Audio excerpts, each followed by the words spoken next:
Well, the women's fencer seen in this video is defending her decision to take a knee against her trans opponent. Despite getting disqualified for the forfeit, now she is spreading global awareness to the issue. That athlete is Stephanie Turner, and she joins us now. Stephanie, it's so great to have you on. So many people are looking up to you because you were so courageous. Tell me what happened in that moment. So it really leads up. My day really starts the night before when I found out that I was going to be fencing a man. And in tournaments such as these, you don't get to know who you're going to be facing until really the last moment after you've warmed up. So I went about the tournament as usual, warming up, and then I was given my pool assignments, and I saw that Redmond was in my pool.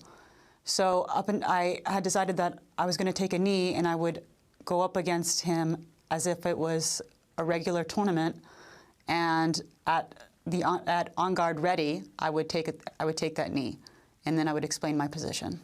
And what did the referee say? What did you know, your coach, your teammates? What happens there?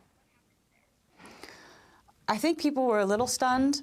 I was asked, "What are you doing?" And I said, "I'm a woman, and this is a man, and I will not fence this individual. This is a women's tournament." And because fencing tournaments are so loud, I don't think Redmond heard me explain that to the referee. So he comes up to me, and I explain the same thing to him. And Redmond responds that, you know, there's a USFA board of directors here, and there's a policy in place that acknowledges me as a woman. If you refuse to fence, you're going to get a black card. You know that, right? And I said, I know. Wow. And so I kept my knee, and my referee was kind of stunned and walked around and tried to get information from various other officials at the tournament. Yeah, you know, we honor suffragists in our country all the time. I mean, to me, you are a true hero, a real feminist. So what's your message to those feminists out there, many of them in the Democrat Party, who refuse to stand alongside, shoulder to shoulder with women like you, who are just standing up for your rights to compete against other women, to not be excluded in your own sport because a man wants to? Right. I find that the cause is pretty simple, as you say. I mean, I'm a woman competing in women's sports, and men have a male advantage over me in female sports. Women's sports are designed to demonstrate female athletic excellence, and that gets lost when there are men in the tournament. So I would ask that they just join the group of common sense and you know, defend women's exclusive sports. We have a statement from the USA Fencing Association. They said the USA Fencing enacted our current transgender and non-binary athlete policy in 2023. The policy was designed to expand access to the sport of fencing and create inclusive, safe space. We expect this conversation to be conducted respectfully, whether at our tournaments in online spaces.